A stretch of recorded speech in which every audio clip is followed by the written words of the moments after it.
Já, ég þarf að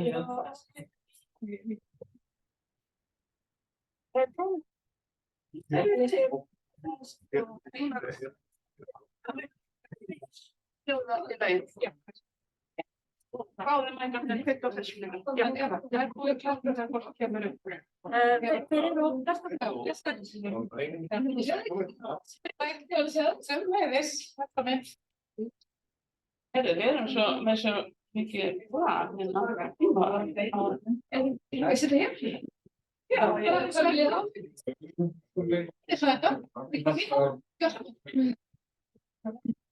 Það komið svona græður. Já, ég var svo lengi að taka í svoleiðis. Það skellir sig í þessu græður. Og næsti. Já, ekki náttúrulega.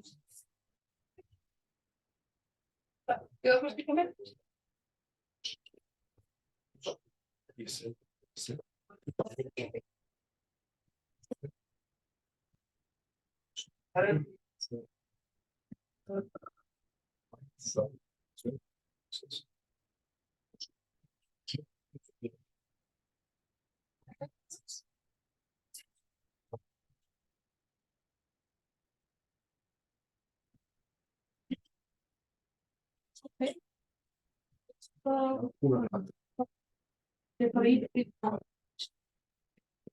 Jæja, ég held að klukkan sé orðið 9, þannig að ég ætla að bjóða ykkur öll velkomin á ársfund Landbúnaðarháskóla Íslands 2023 og hingað er komið ráðherra okkar, Áslaug Arna Sigurbjörnsdóttir, sem ætlar að ávarpa fundinn hér í upphafi. Gjörðu svo vel, Áslaug. Takk fyrir. Það með þessa tækni hérna, komið hálsmenn og allar græðir. Bara rektor og ágætu gestir, gaman að vera með ykkur hérna í dag og ná að hitta ykkur aðeins hér í upphafi fundar og vikunar sem er framundan.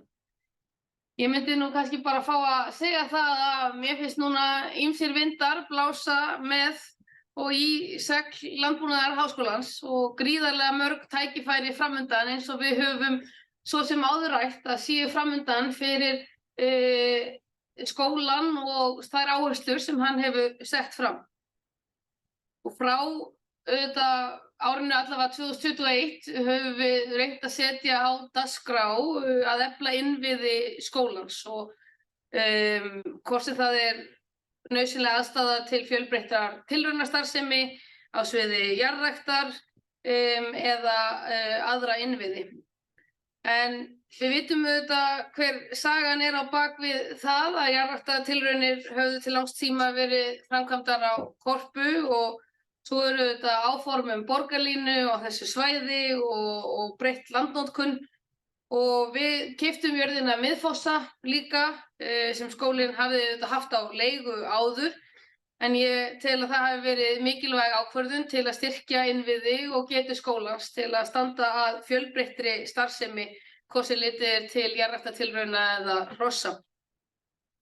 En við höfum síðan valið og farið í þessa þarfa athugun gagnvart jarðræktarmiðstöð og uppbyggingarþörf skólans í heild og mér finnst mjög gaman að í fjármálaáætlun þar sem eru mjög margar áskoranir að þá sjáum við þess samt skýrmerki að það er vilji og ætlun til að fara í þessar framkvæmdir að byggja upp jarðræktarmiðstöð og verkefnið er fjármagnað í fjármálaáætlun ríkisstjórnarinnar.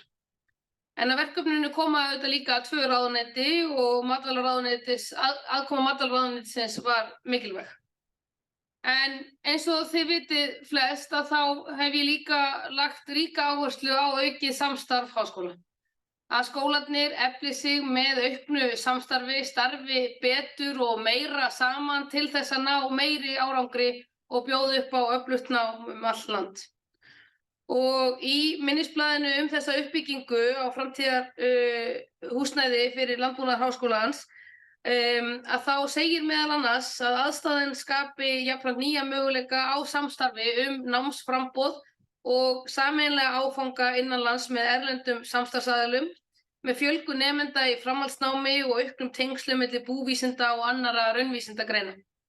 Þessi aðstaða mikilvæg og nauðsynleg fyrir uppbyggingu þessara greina og síðan að Háskóli Íslands hefur sterkt teymi verkfræðinga sem vinnur að verkefnum á sviði sjálfvirkni og innleiðingu bættra framleiðsluferla, auk þess sem Háskóli Íslands hefur sterkt teymi á sviði matvælaframleiðslu og lífvísinda og með því að sameina þessa greinar með tæknigreinum og frumframleiðendum landbúnaðar í þverfaglegum verkefnum verða til ný verðmæti og tækifæri.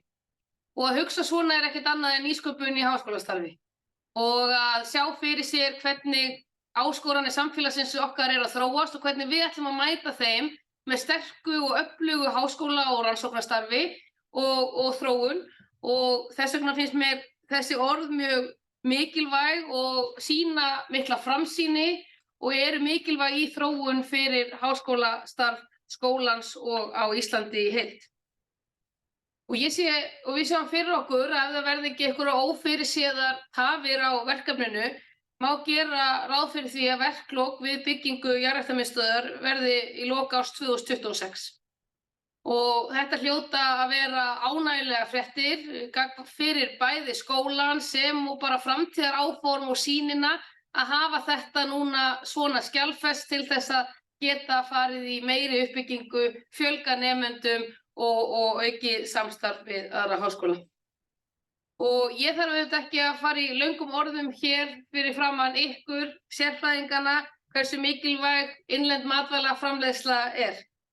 Ríkisstjórnin hefur auðvitað lagt áherslu á að búa þessari starfsemi samkeppnishæft umhverfi en gera henni líka betur kleift að standa undir fjölþættu hlutverki sem hún gegnir í íslensku samfélagi. Meðal annars auðvitað við að skapa atvinnu og byggðafestu en líka vera mikilvægur valkostur fyrir neytendur á Íslandi. Og með auknum áhuga í heiminum myndi ég segja á hreinum afurðum sem framleiddar eru með endurnýjanlegri orku og grunnu kolefnisspori skapast auðvitað gríðarleg sóknarfæri fyrir framleiðslu matvæla og ýmsa hliðarafurða hér á landi. Og ekki síst vegna þess þurfum við að efla nám sem tengist matvælaframleiðslu og bæði styrkja menntun og rannsóknir á sama tíma. Landbúnaður á Íslandi á að vera sjálfbær og leiðandi í framleiðslu á heilnæmum afurðum þar sem lögð áhersla á nýsköpun og vöruþróun og framsækni eins og við Íslendingar gerum hvers sem litið er. Og í því felst áhersla á öflugt nám og rannsóknir í búvísindum og fiskeldi og jarðrækt og mörgum greinum á sviði umhverfismála þar sem þetta tengist allt og kemur saman. Og það er gaman að sjá að í stefnu skólans er sérstaklega horft á það að auka gæði og skilvirkni kennslu með þróun náms og kennsluaðferða. Það er mikil áhersla á það í stefnu skólans og að fjölga útskrifuðum nemendum. Við ráðuneyti háskólamála erum að fara af stað í dag með verkefni Taktu stökkið þar sem við erum að reyna hvetja fjölbreyttan hóp nemenda að sækja í háskóla. Og við sáum árangur af síðustu herferð fyrir ári síðan þar sem við sáum 13% aukningu hjá drengjum meðal annars eins og í Háskóla Íslands sem skiptir máli að við náum til bæði fjölbreytt hóps, innflytjenda og fleiri stráka í háskólanum okkar af því að á öllum þessum sviðum vantar okkur sérfræðinga til lengri tíma. Það er endalaus þörf á sérfræðingum og fólki útskrifuðum úr ykkar skóla og við þurfum að hafa metnað til þess að sækja í fleiri nemendur, halda vel utan þá og að nemendahópurinn sé fjölbreyttur á alla vegu. Og það er gaman að áhersla í stefnu skólans er í mjög góðu samræmi við stefnumið stjórnvalda og ég hlakka til áframhaldandi samstarfs og hef átt ótrúlega gott samstarf við skólann hingað til. Í þessari viku fer fram nýsköpunarvika á Íslandi. Hún er að hefjast í dag og það er gaman að sjá að það eru gríðarlega fjölbreyttir aðilar sem koma að henni með viðburðum og verða að ræða nýsköpun eiginlega á öllum sviðum samfélagsins. Hingað eru líka að koma erlendir fjárfestar og að ræða við íslenska frumkvöðla og að verða að ræða hvað nýsköpun á heima í fjölbreyttum sviðum á Íslandi. Og það er ekki síst hjá ykkur sem nýsköpun á heima og eru gríðarleg sóknartækifæri. Og ég vil bara nýta tækifærið og hvetja ykkur til þess að halda áfram á þessari braut og þakka rektor og háskólaráði og starfsfólki skólans fyrir vel unnin störf, oft á erfiðum tímum og krefjandi og það búið að vera talsverð óvissa gagnvart ákveðinni uppbyggingu.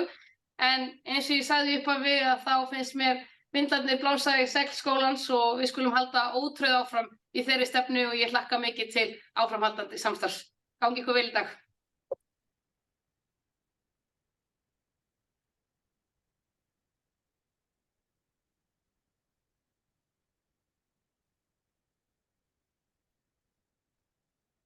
Þakkir, Áslaug, og segja sko akkurat á tíma líka. Ég þarf eiginlega að biðja einhvern að passa upp á mig varðandi tímastjórnin af því að ég setti bara korter á áskiptuna og það nú kannski stutt með að við hvað búið að vera mikið að vera hérna hjá okkur undanfarið ár. En svona rétt til þess að fara stutt yfir dagskrána, þá ætla ég að fara hérna stutt yfir það helsta sem við unnum árið 2003, síðan ætlar Theodóra að fara yfir ársreikninginn, síðan ætlar vísindanefndin að taka svolítið yfir, af því að við erum svona svolítið að taka vísindadaginn inn í ársfundin okkar núna.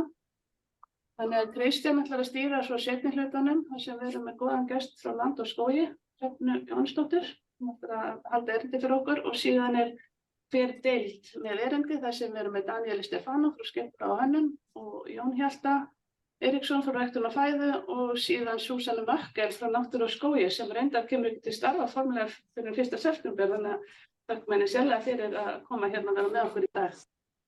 Þannig að það verður svolítið stíf tímastjórnun. Því síðan seinni í dag þá ætlum við að vera með háskólafundin okkar. Þannig að ég bið ykkur svona að taka tillit til þess. En ég ætla svona að fara yfir helsta sem gerðist á árinu og ég vil svona kannski fyrst nefna að við unnum að móta nýrra stefnu sem tók síðan gildi 1. janúar síðastliðinn og vorum þar líka að horfa til gæðaúttektarinnar sem fór fram 2022 og niðurstöðurnar lágu fyrir í skýrslu gæðanefndarinnar í apríl 2023. Og áherslurnar sem við settum fram voru kannski ekki mjög breyttar frá fyrri stefnu sem tók gildi 2019 en þar vorum við með svona skipt niður á 6 kafla en nú settum við þetta upp í 4 köflum sem eru kennslan okkar, rannsóknir og nýsköpun, síðan innviðirnir og síðan þessi samfélagslegu þættir. Og þetta harmonerar alveg hreint við reiknilíkan háskólaráðuneytisins sjá sem þá námið, rannsóknir, nýsköpun og samfélagið og síðan náttúrulega innviðirnir sem eru nú mjög stórir og miklir svona í samanburði við það við erum kannski lítill háskóli þá er hérna innviðirnir mjög miklir.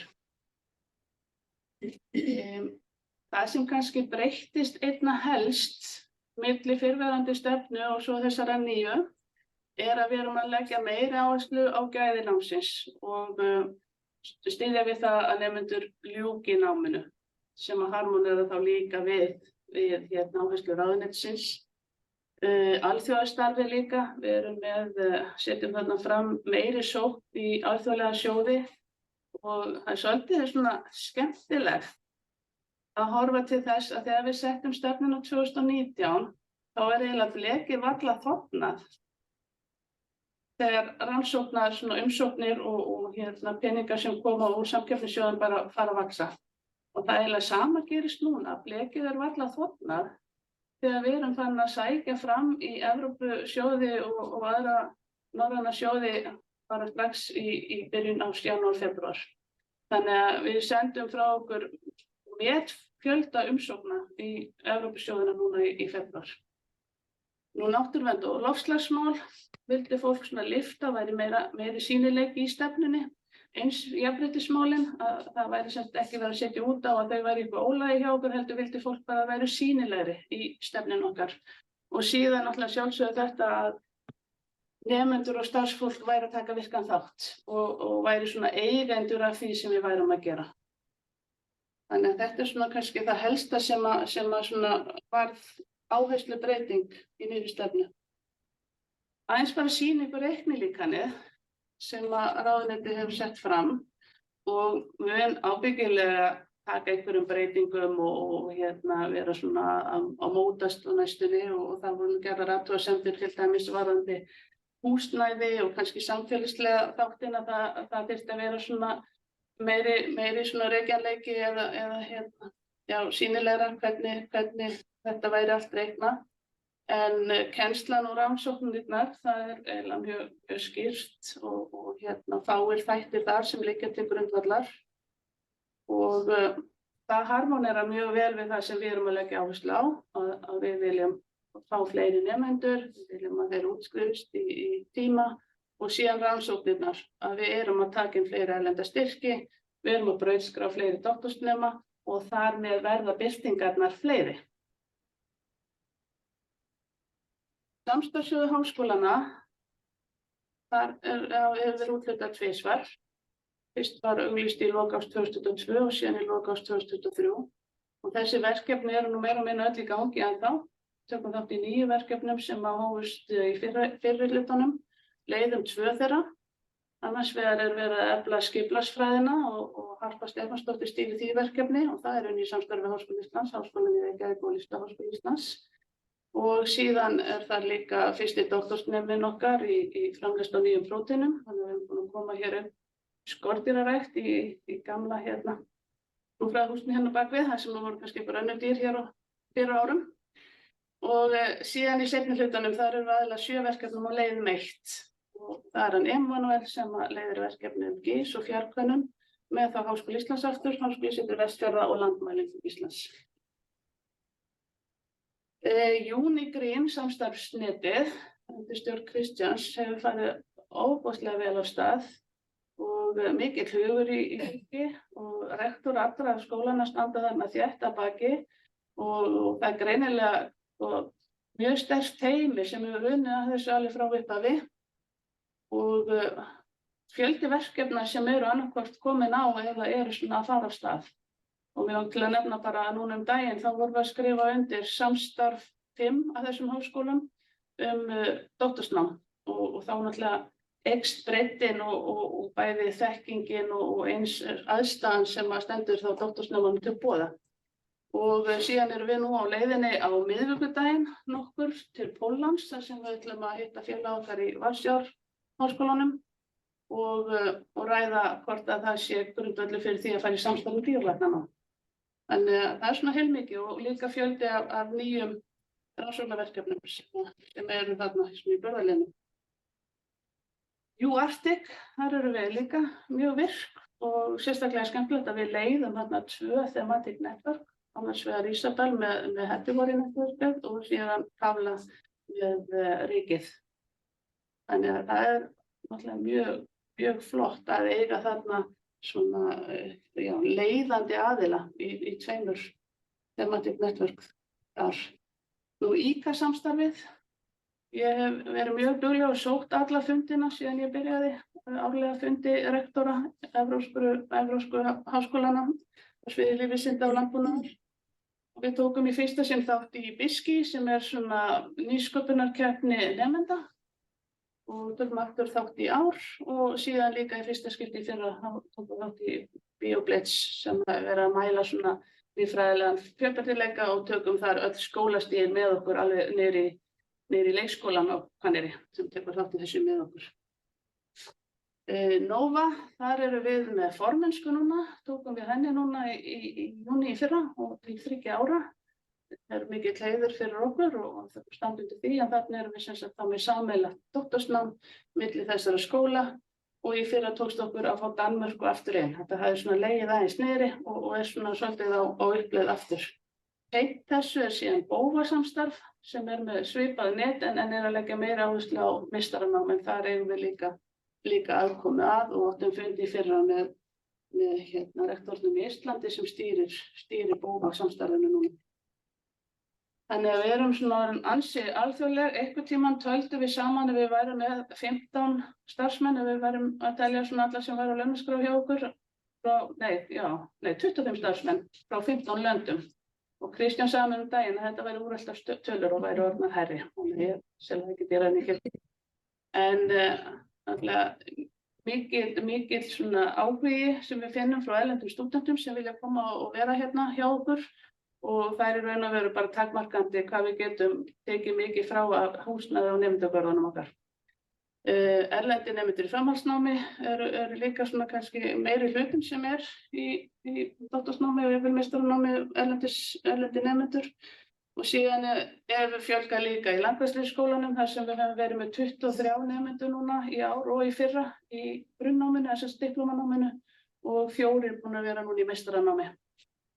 Þannig það svona líka með fjöldi þar. Varðandi nemendagarðana, þá eins og þið kannski flest vitið, þá sóttum við styrk til þess að stækka nemendagarðana bara svona í litlu skrefi. Þau vildu ekki styðja þá umsókn frá Borgarbyggð en það svona krafa að Borgarbyggð eða sveitarfélagið komi inn með 12% á móti stuðningi ríkisins.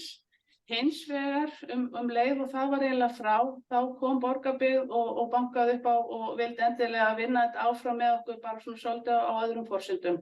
Þannig að það bara í vinnslu, þannig að sú umsókn fer aftur inn næsta vor. Þannig að það bara mjög ánægilegt og bara eigum þá í raun og veru umsóknina klára bara til þess að senda inn. Og eins og ráðherra var að nefna áðan, þá jarðræktamiðstöðin líka komin í farveg og við erum búin að funda með FSRE og með fulltrúum ráðuneytisins og framkvæmdartíminn þá áætlaður 2024 til 2026. Við höfum aðeins áhyggjur af því hvað við erum komin langt inn í 2024 af því að Ísland nú bara þannig að maður framkvæmir bara á sumrin. En FSRE ætlar að gera það sem í þeirra valdi stendur, en auðvitað þetta mikil ferli og formlegheit og þá þarf að fá tilboð og annað og þetta tekur bara allt tíma og við verðum bara að vera svolítið með glasið hálffullt og vera bara ánægð með að vera komin á þennan stað og síðan vinnum við þetta bara áfram með FSRE og ráðuneytinu. Endurmenntun. Ég veit ekki hvert það ætla konurnar sem stýra endurmenntun með það, en það alltaf að stækka og verða meira og fjöldi nemenda eykst. Sérstaklega í Reiðmannunum, þar vorum við 80 nemendur 2021 og 250 núna. Þannig að það nú aldeilis aukning og nýtt keppnisnám sem hófst í fyrra hefur fengið alveg gríðarlega góðar viðtökur. Fjárhundanámskeiði líka mjög vinsælt og réttindanám í meðferð varnarefna og svo framvegis og þetta bara langur listi og virkilega gaman að sjá hvað að eflast þar. Uppfærsla reglna og stefnuskjala, það var þetta bara verkefni sem alltaf í gangi og þetta kannski bara svona listi yfir það sem var helsta sem var tekið í gegn í fyrra. Og það verður mjög langur listi 2024 þegar við erum að gera bara afskaplega mikið þar sem við fyrir kannski betri yfir háskólagöngunum á eftir. Gleipnir fór ágætlega af stað. Í fyrra vorum við með samstarf við SSVF og Nývest frumkvöðla og fyrirtækjamót og svo viðskiptaraðilinn Vesturbrúar sem voru með 9 teymi sem tóku þátt, mjög spennandi niðurstöðu þar og síðan var ráðinn nýr framkvæmdastjóri sem tekur svona formlega til starfa núna 1. júní og síðan var kannski ánægjulegast að umhverfis-, orku- og loftslagsráðuneytið ákvað að koma inn í þetta með okkur og setur í þetta núna 20 milljónir á ári. Þeir settu líka 20 milljónir á ári inn í Orkídu og komu inn þar í fyrra líka ráðuneytið og Orkída hefur farið mjög vel á stað sem sem sagt þá svona sambærilegt við Gleipni á Suðurlandi. Hófst svona formlega 2020 og ráðning starfsfólks ársbyrjun 2021 og þau eru búin að hala inn meira en milljarð inn á Suðurlandi á þessum 3 árum í nýsköpunarstyrki. Ölfusklaustur, þar tökum við þátt, kannski svona meira bara á hliðarlínunni en það heilmikið að vera þar en við fylgjumst bara vel með og sjáum mikil tækifæri kannski líka að stíga inn.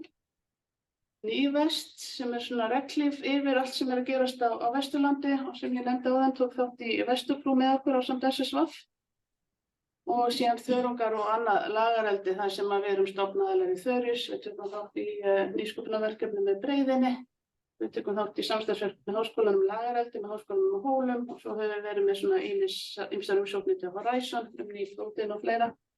Tókum þátt í Arctic Algae ráðstefnu sem var haldin í fyrsta sinn í Hörpu í fyrra og þar komu nokkrir nemendur sem við sömdum að geta boðið og tökum aftur þátt í ár. Síðan bara mikið að vera í landbúnaðarsafninu, í Hvanneyrarbúinu, á Hesti og á Miðfossum, bara nefni sem dæmi að við tókum útivöllin í gegn á Miðfossum byrjuðum á því í fyrra og höldum áfram núna, þannig að það var í fyrsta skipti í mörg ár hægt að nota útivöllin og skeiðvöllurinn kannski ekki alveg orðinn nógu góður, þannig að það verður bætt úr því núna á næstu vikum og mánuðum, þannig að það verður útivöllurinn okkur þar ansi fínt. Nú minningarsjóður Dr. Halldórs Pálssonar lofa okkur 30 milljónum til þess að kaupa búnað til fóðrunarkerfis á Hestbúinu, þannig að það líka í burðarliðnum og svo náttúrulega Hvanneyrarbúið alltaf að bæta og gera búið betra og með nýjum tækjum og það líka svona draumar að bæta einstaklingsfóðrun og stækka það en þurfum svona aðeins að bíða, stundum með svona segja svona að maður þurfa aðeins að bíða þangað til að ráðuneytið sé búið að jafna sig á jarðræktarvistun svo fyrir okkur bátt. Og svo landbúnaðarsafni líka og þar gamla hlaðan sem nú bara draumur hjá mér að við getum gert það að hátíðarsal einhvern tímann. En að því að ráðherrar og við vorum saman í Singapúr fyrir 1,5 ári síðan og þar lærðum við að í Singapúr þá laða menn það besta að, meðal annars taka þeir starfsmenn frá Wageningen háskólanum sem einn sá besti á okkar sviði og síðan vitum við að Wageningen tekur besta fólki sitt meðal annars frá Landbúnaðarháskólanum. Þannig að það segir nú ýmislegt okkur. Og ég fór nú að kvarta aðeins yfir þessu við þáverandi rektor Magnificus sem heitir svo í háskólanum í Wageningen, að hann væri nú að stela frá okkur besta fólkinu. Hann baðst nú afsökunar og spurði hann svona í leiðinni af hverju hann heitir rektor Magnificus. Og ég hef ekki fundið annan í Evrópu sem heitir svona. En datt í hug með svona sameiningaviðræður við skóla og svona Háskóli Íslands getur bara átt þennan rektor Magnificus kannski hjá okkur. Svo getur bara svona allir stutt við það.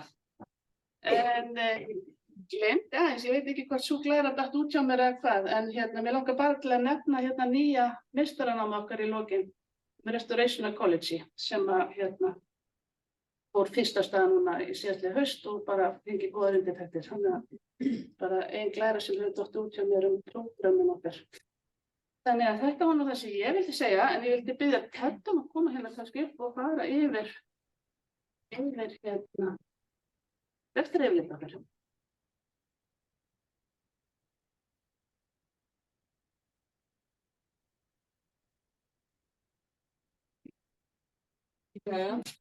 Komið í sæl. Þá komið að mest spennandi þættinum og þá náttúrulega þarf Áslaug að fara. En hún veit hvernig þetta lítur út. Takk fyrir komin, Áslaug.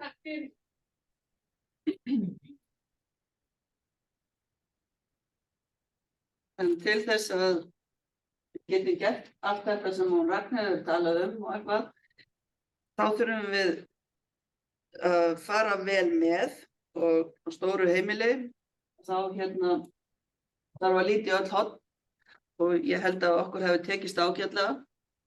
Ég ætla svona bara að renna aðeins yfir þessar tölur með ykkur og þarna eins og við sjáum ég setti þetta upp þannig að það eru rauntölurnar 23 og rauntölurnar 22 og í aftasta dálkinum eru sem sagt bara þannig að sjáum breytingarnar á milli ára og sértekjur þarna eru á árinu 23 806,7 milljónir sem hækkun 42 milljónir á milli ára. Þetta nú mikið rannsóknarverkefni sem aukast en þau eru náttúrulega alltaf að aukast en koma oft inn seinni á skipum og seinni hluta árs.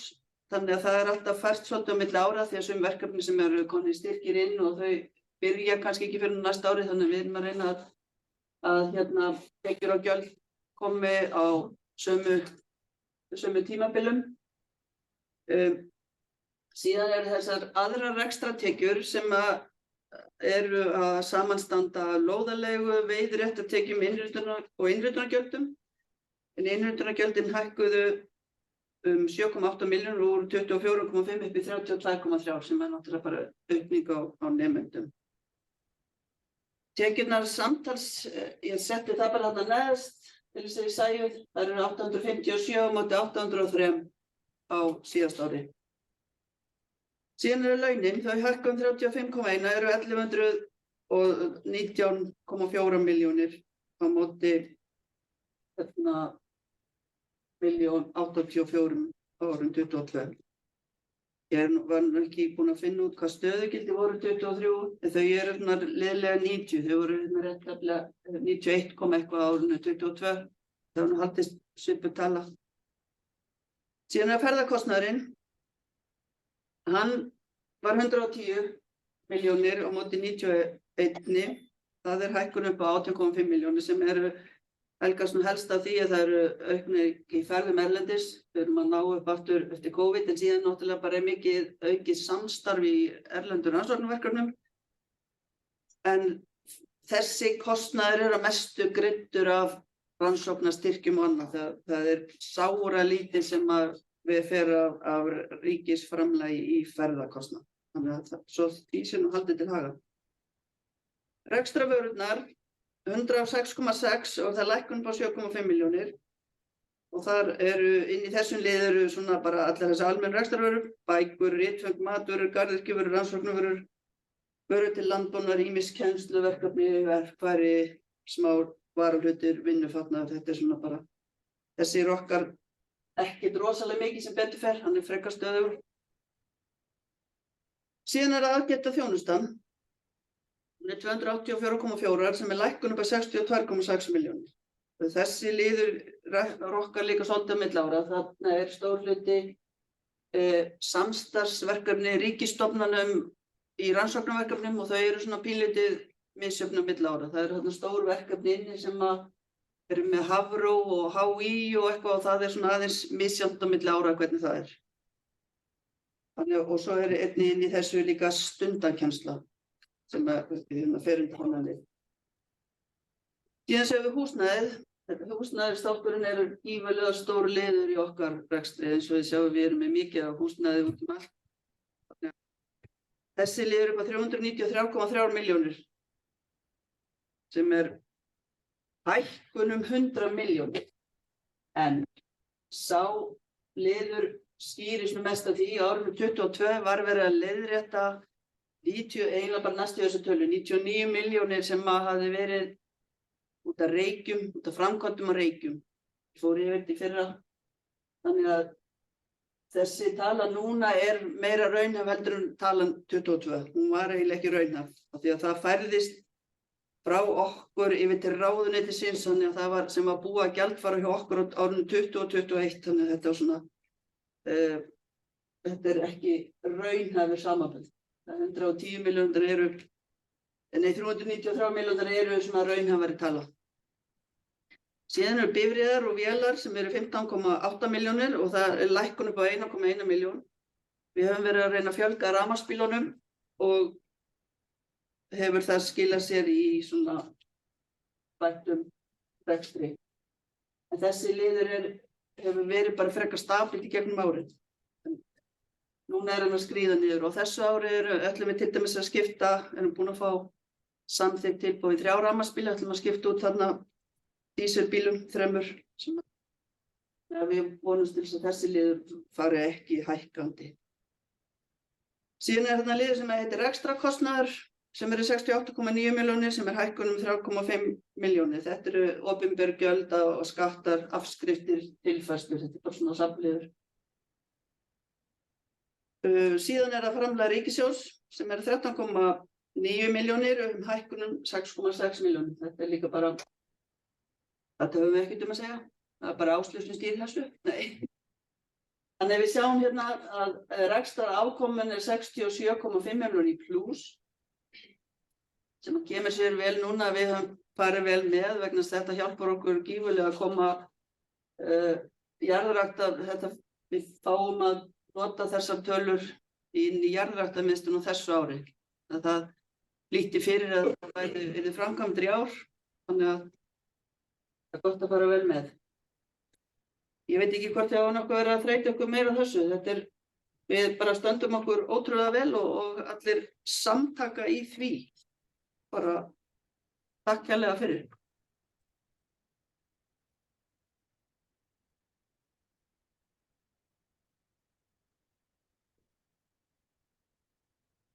Þegar það getur þetta er eiginlega alveg með ólíkindum, það hérna bara allir alveg nákvæmlega á tíma.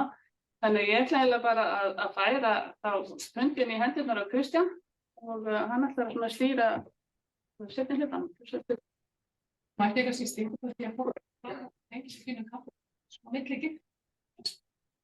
Og gefum smá afslátt og berum á einhvern tíma. Já. Þú kannski stopp sér að fólk bara læðist fram og Það læst að koma með röðuna. Já. Og nálega orðrétt.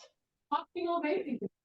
Það var kannski 2 mínútur, ok? Og þá erum við fram til að finna kaffbólla. Náðu ekki alveg klart. Það merkilegt í gangi. Nei.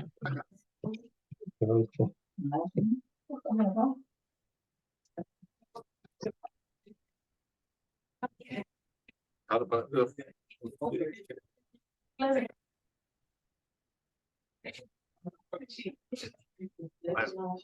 Skoðum við alveg í ferð, það tekur smá tíma.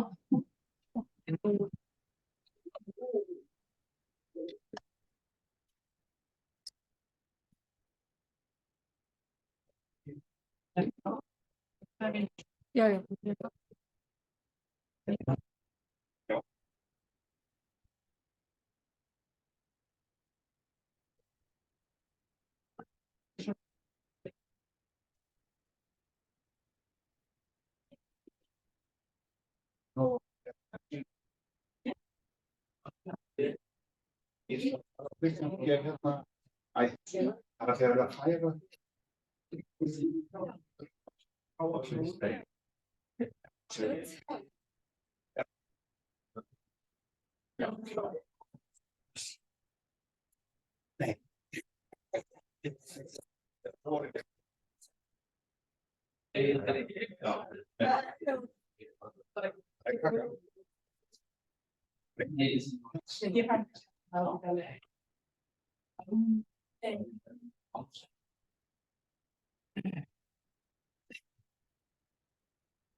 það er allir fræðisnar að vera á verðsportinu eftir.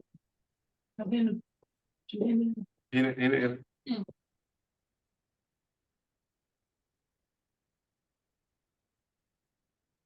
Ekki svo tímastjórnir. Já, það búið tímastjórnir að það meins.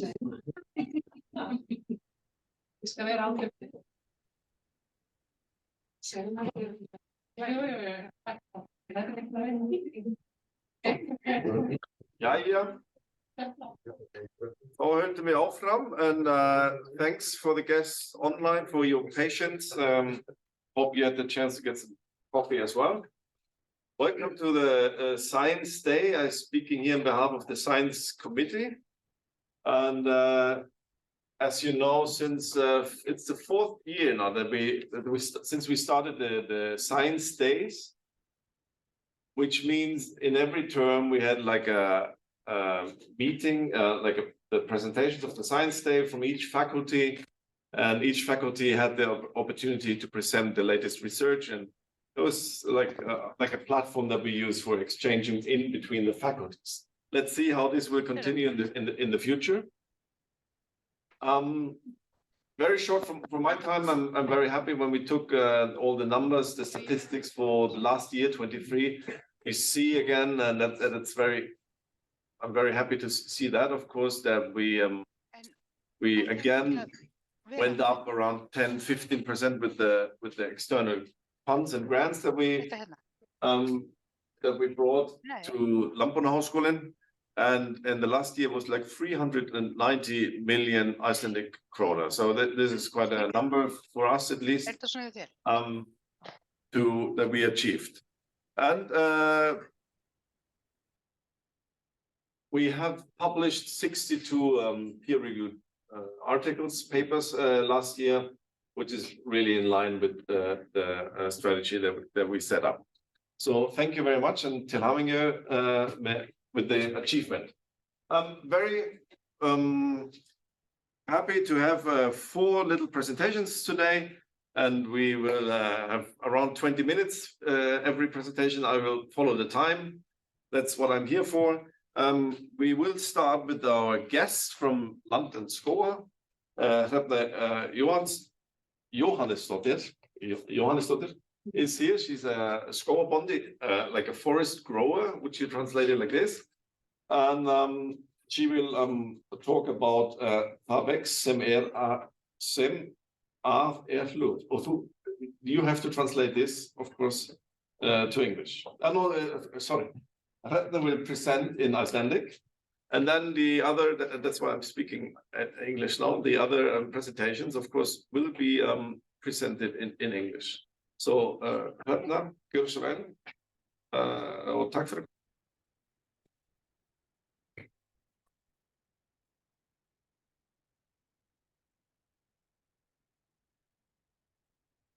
Takk fyrir það, Kristján, rektor og aðrir gestir. Takk kærlega fyrir að bjóða mér að koma og vera hérna með ykkur í dag. Það er mjög ánægjulegt. Ég hef nú alltaf verið gestafyrirlesari við Landbúnaðarháskólann og fylgst vel með, en ég sé að ég hef aðeins sofnaði tímanum af því að ég var ekki alveg með á hreinu með öll þessi glæsilegu verkefni sem við erum að taka þátt í. Það var mjög áhugavert að sjá hvað gengur vel og mikið í gangi í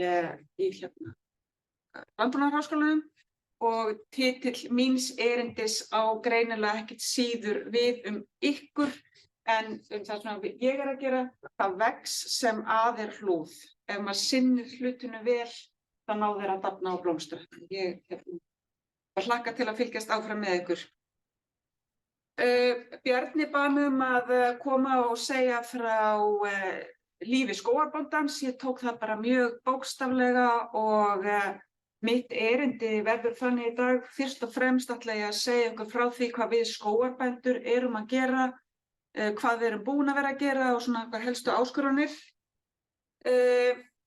Ég flyt erindið á íslensku eins og það heyrir. Þetta eru fyrst og fremst myndir, en svo er ég með glærurnar líka á ensku, þannig að fólk ná aðeins að fylgjast með þar. Mér langaði líka aðeins að tala samþættingu skógræktar og annarrar landnýtingar. Það snýr náttúrulega alltaf mikið að því sem að þið eruð að gera og kenna og ykkar rannsóknum við Landbúnaðarháskólann og þá líka þessi samlegðar áhrif sem hlýst af því sem við erum að gera og þið eruð að gera.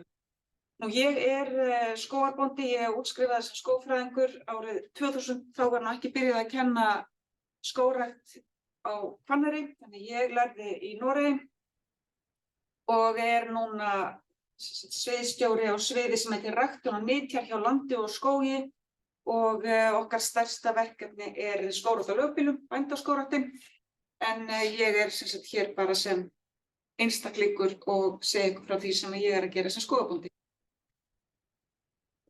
Við tölum alltaf að skógrækt taki rosalega langan tíma og vissulega gerir hún það, en mér finnst samt hlutirnir gerast ótrúlega hratt. Og ég sýni ykkur hérna 4 myndir, ég vona að þið sjáu þær þokkalega og þetta frá Silfrastöðum, yfir bæjarstæðið á Silfrastöðum. Fyrsta myndin þarna frá sirka aldamótin 1900 þegar að kirkjan var nýbyggð og þetta var bara hefðbundið sauðfjárbýli með sauðfjárhross.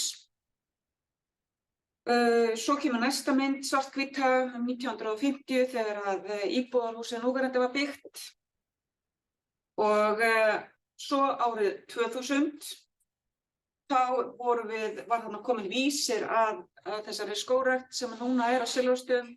Sjáu þarna í bakgrunninum, þetta það sem við byrjuðum á í kringum 1991 þegar var hætt með sauðfé á Silfrastöðum. Það var alltaf sauðfjárbýli fram til þá. Mest var 600 vetrarfóðrar, voru komnar niður milli 300 og 400 þegar að pabbi sölsaði og fór yfir í bændaskógrækt. Og síðan árið 2020 þá lítur þetta svona út, þannig að breytingin þarna töluverð. Ég kem heim ásamt mínum manni og við tökum við 2015, þá var þetta ennþá fyrir tiltölulega ungur skógur. En mér finnst að breytast núna, bara hverju einasta ári, þá þetta að verða ekki bara gróðursetningar, þetta að breytast í skóg. Það bara gerðist allt í einu var bara komin skógur. Þetta voru ekki lengur gróðursetningar. Þannig að það eitthvað svona sem eitthvað sem þetta bara gerist hraðar en ég gerði mig grein fyrir, eða kannski ég bara eldast hraðar en ég gerði mig grein fyrir. Það getur nú líka verið partur af þessu. Nú, við eitt af 700 lögbýlum á Íslandi sem samningsbundin við Land og skóg. Og við með 460 hektara undir, það nú ekki búið að gróðursetja þetta allt saman. Það eyður þarna inn á milli, það eru svæði sem of blaut eða of grýtt. Þetta náttúrulega ekkert nema bara fjalllendi hjá okkur. Þetta þetta mjög grýtt og mjög bratt, en við búin að gróðursetja kannski eitthvað 400 hektara. Og við nú ekkert rosalega, við náttúrulega alls ekki tegundarík af íslenskum tegundum. Það sem verðar að við heldur ekki með mjög margar tegundir sem við með í nytjaskógrækt, þær fáar. Og við þess vegna náttúrulega með þessar hefðbundnu tegundir mest hjá okkur, lerki, birki, staðarfurgreni og alaskaöst. Búið að gróðursetja 1,2 milljónir plantna. Þannig að þið sjáu að það miðað við að við með 400 hektara, þá var það nú býsna þétt gróðursett sumstaðar, en svo við líka farin að bara grisja, snemmgrisja, við að skipta út tegundum sem hafa ekki gengið hjá okkur. Það ekki til neins að bíða eftir einhverju sem ekkert að gera sig í 80 ár. Þannig að við höfum þá bara tekið þá ákvörðun að ok, þessi tegund ekki að gera sig í þessum reit, þá höfum við fengið leyfi til þess að snemmgrisja og grisja bara mjög hart, fara niður í fá tré á hektarann og setjum þá bara í næstu tegund.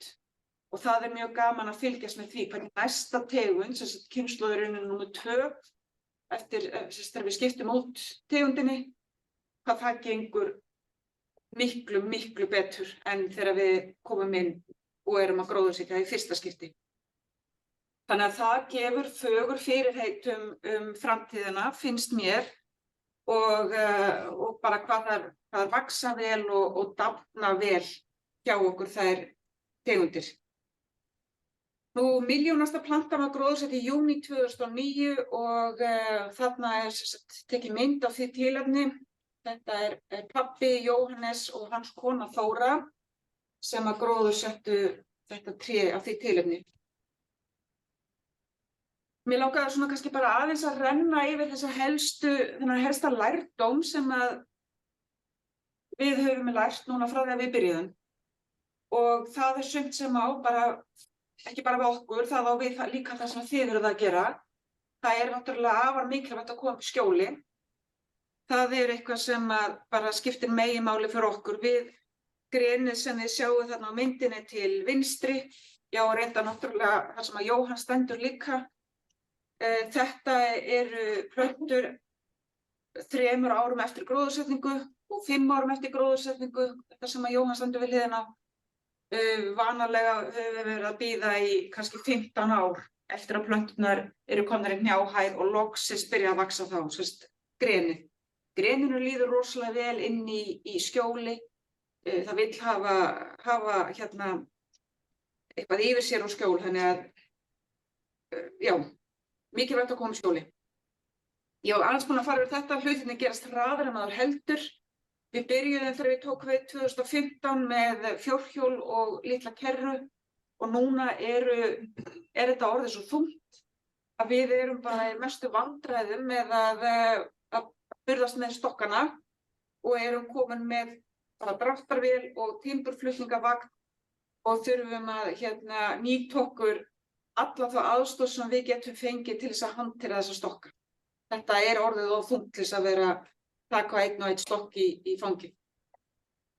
Líka mjög mikilvægt þegar við erum í nytja- og skógræktarstöðum, þá er mjög mikilvægt að vera vakandi fyrir nytjum úr skóginum, að þetta er bara eins og hver annar ætigarður, maður fer og tekur það sem er tilbúið þegar það er tilbúið. Og við erum búin að vera alltaf dugleg við að grisja, þannig að við erum dugleg við að nýta okkur líka það sem er að koma. Gerum alltaf töluvert af girðingarstaurum, mest bara fyrir okkur sjálf. Styttist því að við getum farið að saga planka. Við erum með mjög fína úrvinnslustöð heima með helstu græjum og erum líka að gera eldivið, seljum svolítið af eldivið og það er mikil eftirspurn eftir kurli líka. Við erum vissulega bara 2, þannig að við náum nú kannski ekki að framleiða eitthvað brjálæðislega mikið, en við náum heldur ekki að anna í rauninni eftirspurn eftir því sem að óskað er eftir frá okkur. Þannig að við gætum verið að gera miklu meira og ég hef fulla trú á því að fleiri skógarbændur gætu verið að skapa sér ágætar aukatekjur með því að nýta það sem að tilfellur. Þannig er einmitt mjög glaður hrossaræktarbóndi í nágrenninu við okkur að sækja sér eða fá kurl í reiðskemina sína. Þetta er líka eitthvað sem ég finnst mikilvægt að við séum vakandi fyrir. Skógurinn gefur allan ársins hring. Við getum sótt okkur ber og sveppi og þetta sem að ég sýndi ykkur á myndina áðan. Þó náttúrulega jólatré líka fyrir á aðvendunum. Fyrir utan náttúrulega bara þetta líkamlega. Maður fari og fari í smá skógarbað fyrir líkamlega og andlega heilsu. Þannig að við erum búin að snemgrisja rúmlega 80 hektar af lerki og erum bara nokkuð svona á þeim stað sem við viljum vera varðandi snemgrisjun hjá okkur. Teljum að við höfum náð að sinna skógarumhirðinni bara ágætlega og það sem að við sjáum núna, það er ekki lengur áskorun að við náum að ná í skottið á okkur með umhirðuþáttinn. Hann er nokkuð í lagi. Rosalega mikilvægt að sinna þessari skógarumhirðu í ungskóginum. Þannig að það er eitthvað sem að predikar endalaust og þarf að halda svolítið á lofti til þess að við fáum verðmæti úr skóginum seinna. Áskorun fyrir okkur skógarbændur, ekki bara okkur á Silfrastöðum, heldur skógarbændur almennt á Íslandi.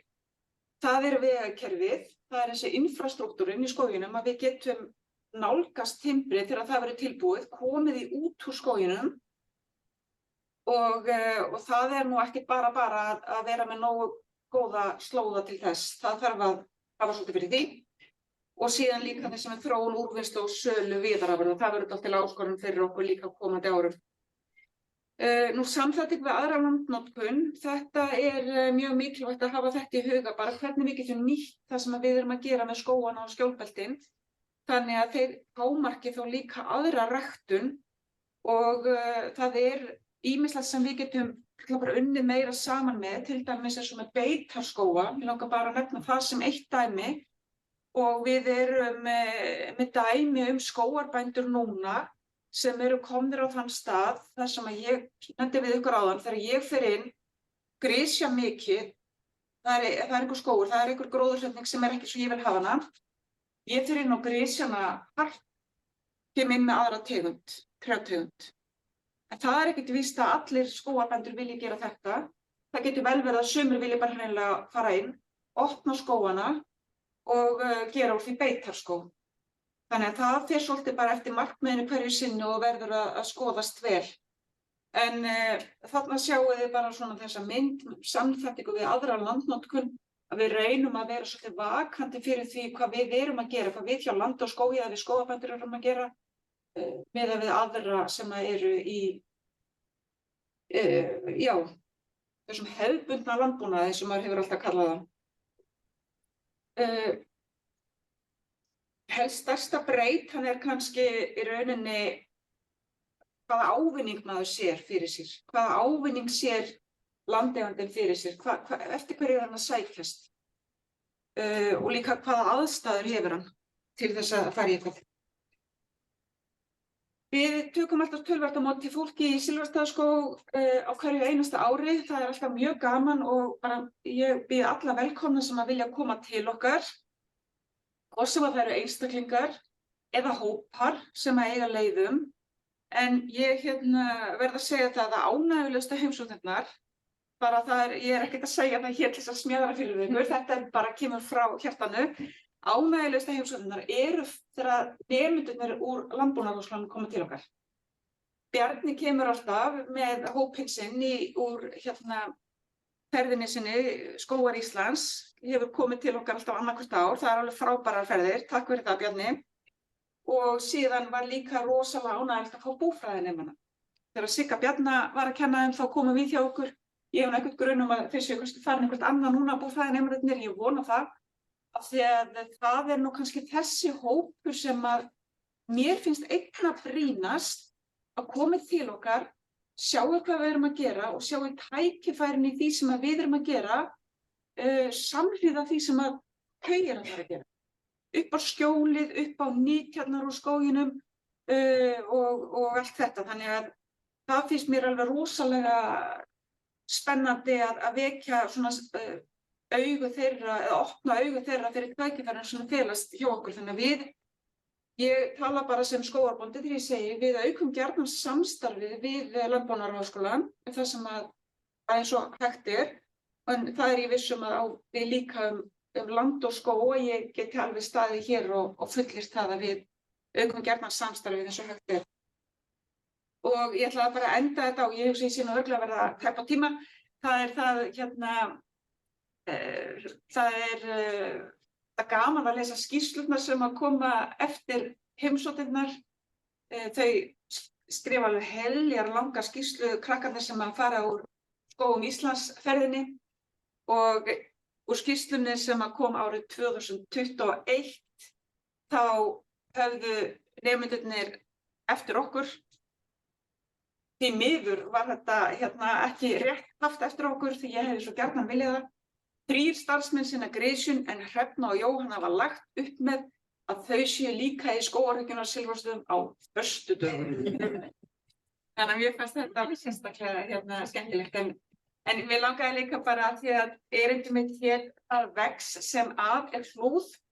Þá ætla ég líka að enda á þessari mynd, ég veit ekki hvað þið sjáu hana vel. Þarna erum við með cirka 20 ára gamlan lerki sem var gróðursett fyrir cirka 20 árum síðan þegar þessi mynd er tekin. Þetta er sjálfsögður hreimur, en við erum svo sem með aðra tegundir sem vaxa álíka vel. Þetta er á mjög fínum stað, skjólgóðum stað hjá okkur.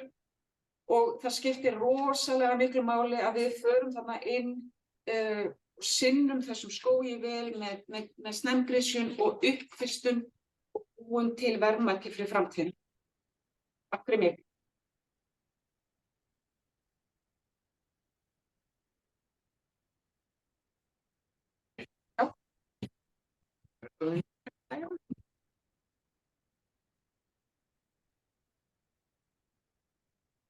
Thank you very much, takk Hrefna.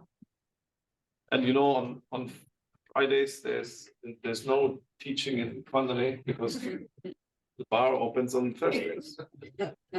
And We have another, I think we will continue straight to the next because now we're just in time and we really want to finalize before 11 because we have a busy day ahead. So thank you very much. The next in line is Daniele Stefano from the Faculty of Planning and Design. And he has a presentation about landscape architecture as a creative process. So very good to have you, Daniele. Thank you for joining us here with this presentation. Thank you so much. Yeah, I do this. Yeah. Yeah. Okay. Okay. So I can go, right? So thank you. First of all, really thank you. When Christian asked me to present here, it was really a joy for me to present my work, a bit of my past experience, what I'm doing, which is my approach. And for today's presentation, I wanted to give this name, that is landscape architecture as a creative process. This is because I started with the question of actually questioning what we are doing. So here, by the way, I'm learning Icelandic, so the presentation is both Icelandic English, even if I'm talking English. And so the main question was, what is the role of landscape architecture in research? And try to explain the goal that I pursue when I'm researching or working as tutors or teachers for students. And first of all, we have to understand that landscape architecture, landscape design is something very peculiar because many of you, of course, already know, but it's important to remember that it's a very complex field because we have from one side to respond to very big challenges. The challenges can be challenge of society, can be challenges of climate, can be challenge of natural environment, or even challenges of our cities and public spaces. So,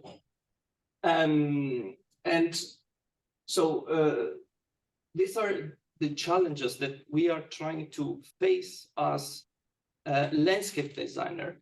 But we also have to find a way to respond to these challenges in order to create something new, like beauty. Beauty that can mean a lot of things, of course. There is no, fortunately, one idea of beauty, but really the work of landscape designer, landscape architect is really in this tension between something that we have to solve, something that is a problem, and something that we have to create. So we have to transform in some way this reality and create beauty. Beauty for people who live in cities, beauty for people who walk in the streets, and in which they can feel connected again to each other, to the nature.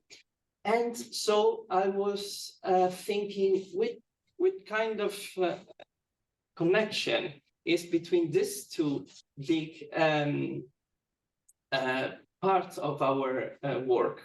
And I really understood in the last times that creativity is really a big important thing for us. Because actually, I think that creativity is the time, is this time and space in which we together try to confront us, to understand us, to speak each other, and try to really overcome these problems and to design new solutions. And so that's why I arrived to the fact that this is a process, and it's a process that we have to nurturing every day. And as teachers, designers, professionals, and that for me is starting to be a passion which I'm dedicated. A little of explanation of my background, what I was doing before. Actually, since the first moment I started to study landscape architecture. So since the first moment of the university, I went involved with the idea of landscape design, and even with all the difficulties that some years ago still landscape architect faced, because landscape architecture is a really new discipline and still is in growing. So actually, I really feel part of this movement that want to really be able to manage the environment in a very constructive way. And after my master in landscape architecture, I had the opportunity to study with the Erasmus program, for example, in Lisbon, in the Agronomy Institute of Lisbon, and then I was doing an internship in garden, also as a gardener, for some historical villas, and then I decided to do a PhD in landscape architecture again. So I really want to face the different phases of landscape design, and really trying to be inside of all these phases. I was also secretary of the Italian Academic Society of Landscape Architecture for 4 years. So, and in the period of PhD, I really get into the academic world, and also be in contact with the idea of teaching and tutoring people. So to nurturing this process, this creative process. During that time, I participated in a very nice project, for example, for me, and this was actually the first time in which I understood how powerful is landscape architecture. Here, for example, we were in Sardinia. This is the island in the Mediterranean in Italy, and we were working in a very big natural areas, and with, for example, in which there was an ancient mine that was abandoned. So our work was trying to use part of the mine elements and construction to, in some way, give a new meaning to the place that was abandoned, creating art and art installation, like land art. So this process, so to understand the values of a place, the history, the background, the natural elements, and so the specificity, the unicity of every site, that for me was really blowing my mind. And I really get passionate about the landscape architect. In another project, for example, that also was published when I was doing a PhD, we had to do a project for a presidential estate that is close to Rome, that is a very big natural area that is completely unknown by the people. So our goal was how we can get in contact, people get in contact with the natural values of this place, and how we can explain to the people, and in some way helping them understanding these values and understanding their connection, both for historical, natural part of it. And also here we worked creating something new, like installation or designed architecture. And this is what it's a part in which we create new meanings that in some way are connecting the values that are already there and the people that have to live there. So this is the magic of landscape architecture for me, that links people and places together. During my teaching, also I learned the importance of interdisciplinarity, because for this creative process, we need to deal with interdisciplinarity, so to be able to go from the small to the big to the small scale, and to really talk with all kinds of professionals and experts about landscape. And at the end,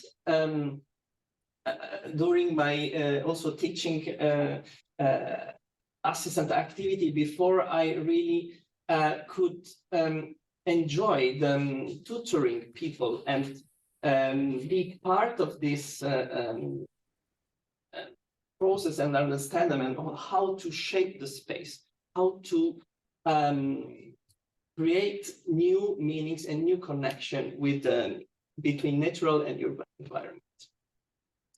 Then I was really happy to to arrive here, and really since the first moment that I arrived, I feel very, very good, and I've really felt very well connected and welcomed from all of you. So I'm really happy. And then this was, for example, in the journey in which we had to present the program to the schools and to the students that are interested for the next years. This is, for example, an article of Skesselhorn in which is presented the activity of studio work we had for LARC 6 that I will show you in a few minutes. And so since the first moment, for me, I had the pleasure to really be able to continue this practicing this passion that I started to develop in the past years, and for example, also collaborating with Herman, with Helena, with Samson, and many others, Astrid, and so I really felt a strong connection, and all together we agreed on how to use like studio work that LARC 5, LARC 6 I teach this year are studio work. So it's really a part of the work in which the creative process are the most powerful, because people are not just they are practically involved together and working in group. So that was something magical. And for LARC 5, for example, we studied how to develop a new master plan for Skaven in Reykjavik. That also for me was an opportunity to know more city and to start to understand the development of the city. And as Herman suggested me, the students were guided and tutored in understanding, first of all, how to manage the big scale. So it was the first time in which third year the students started to read the landscape of the city in a big scale. And so the different layers of historical development, ecosystem, functions, and putting all these ideas together, not just analyzing the situation, but also giving new possibilities for the future. So how to transform it, how we want to live in this space. And really, the students were amazing, because from the first moment, they wanted to work a lot, and I was really surprised the effort they put every day. And I really I remember the first time in which they were a bit scary of this big plan, you know? And then at the end, in a few months, they could go in detail and really describe a really technical way how public space can be shaped. So that for me was amazed to see the evolution of the student, how they react, and they contributed also each other to develop different ideas and to find new solutions. I also like to to give to the students international references.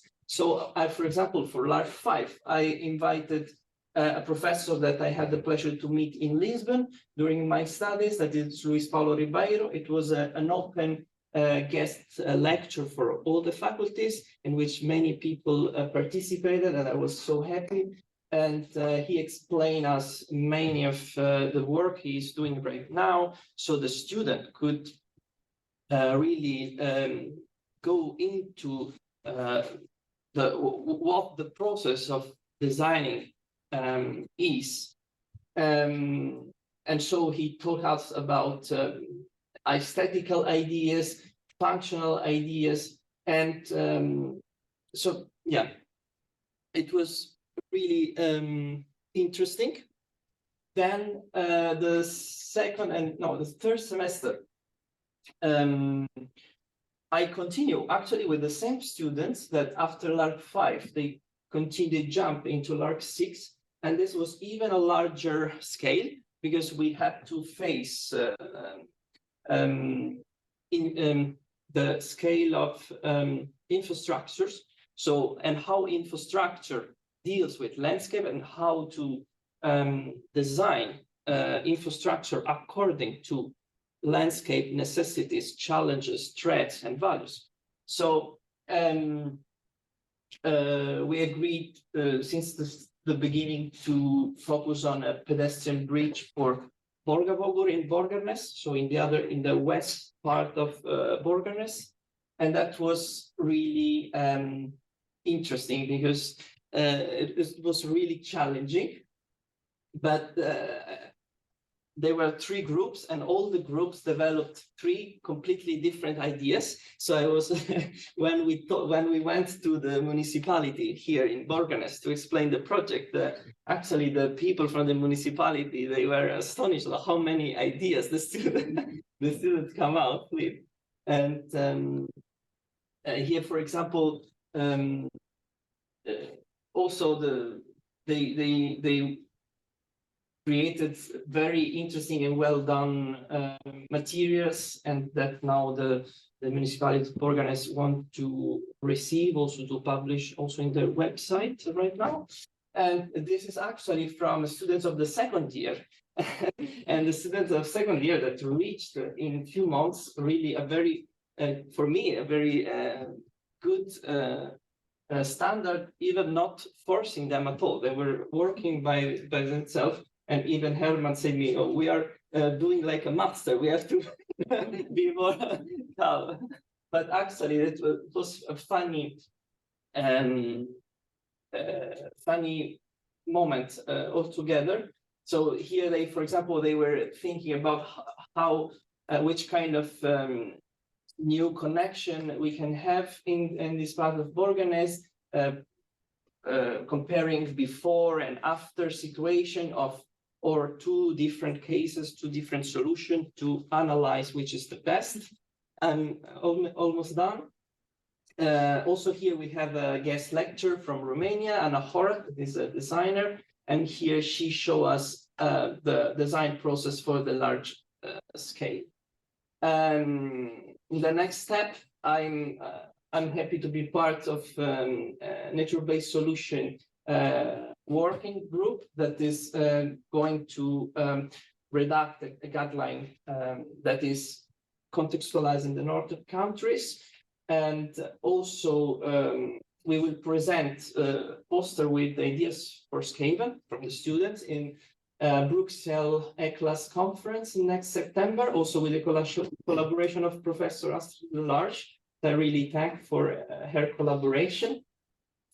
And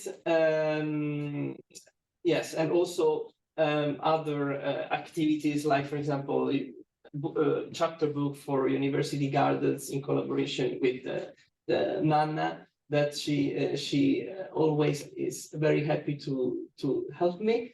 And this is just to conclude a book that I'm going to publish with my research that is representing the landscape project, the creative process in design education, for an American editor that is Applied Research plus Design or Edition. And here again, my focus is to explain the importance of the creative process in our teaching and education activity, that is staying together and becoming really interpreters of the reality. Thank you so much. Like for example, Rimati says that creativity takes also courage to. Okay, I hope that I'm perfect. Thank you.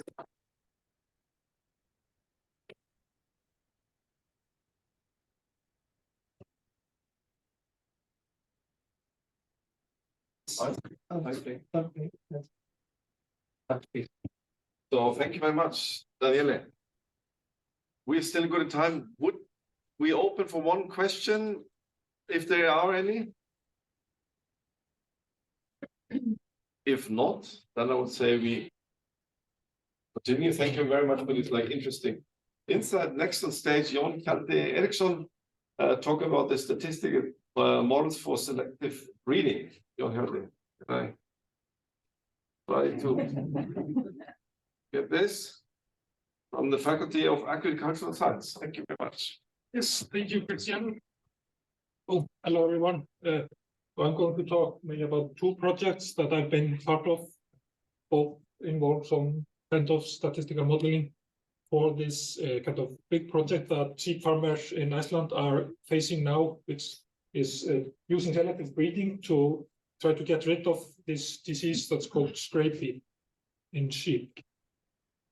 So scrapie is one of the prion diseases. Others are BSE, or popularly known as mad cow. Creutzfeldt-Jakobs is also prion disease in people. Scrapie is transmissible. Not all prion diseases are infectious, but scrapie is. It is fatal. There is no known cure.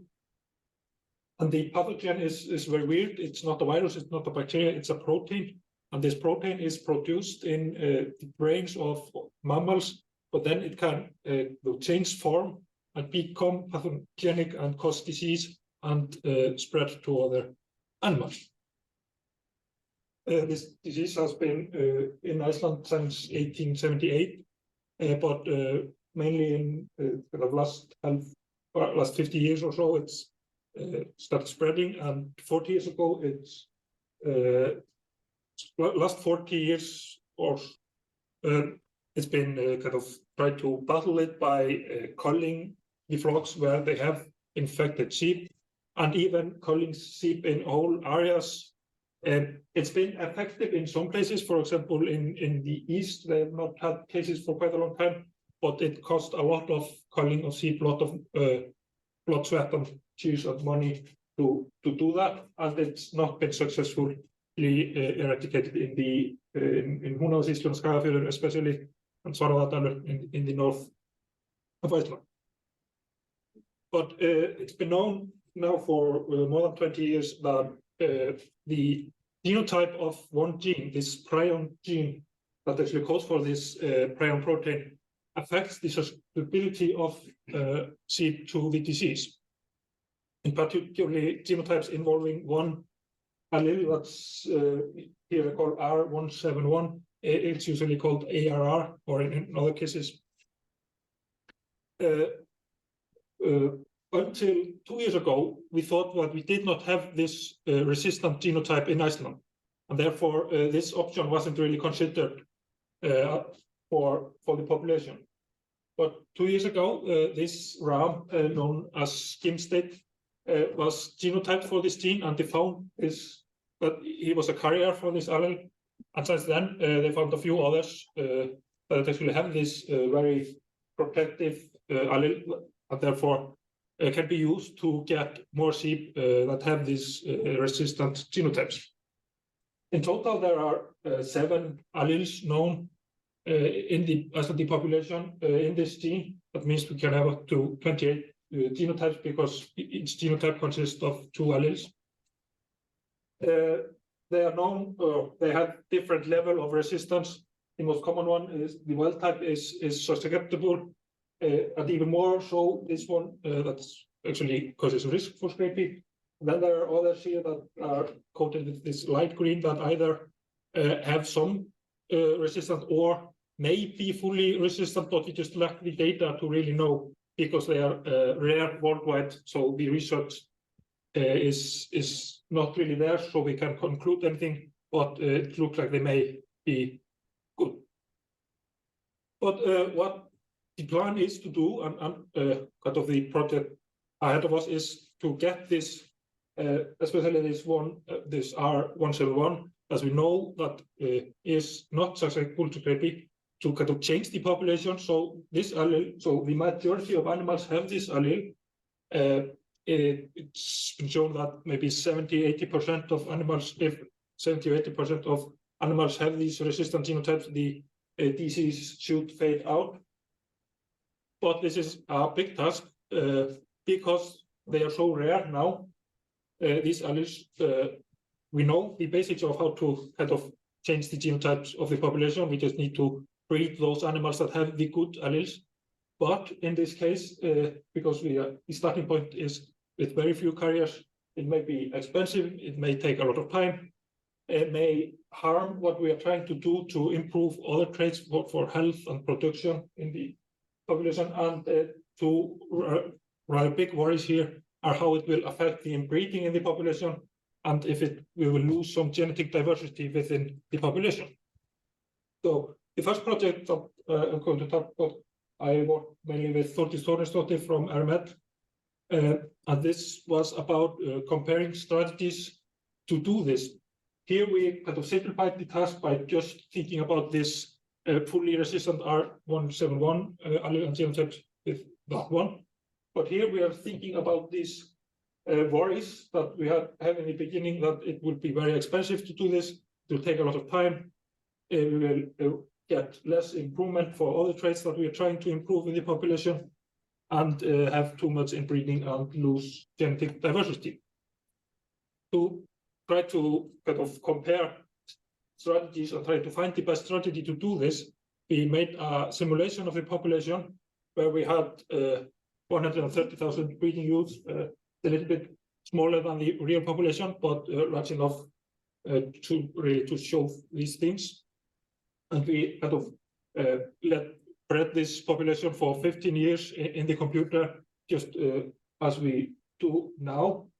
Then we kind of planted these alleles in a few animals, kind of mimicking the starting point that we had when we started 2 years ago. But we assumed that the rest had the wild type, so we're not only thinking about these two types. And then we compared 12 scenarios where we were selecting with different strategies for this allele, and then one base scenario just to see the reference if we were not doing anything.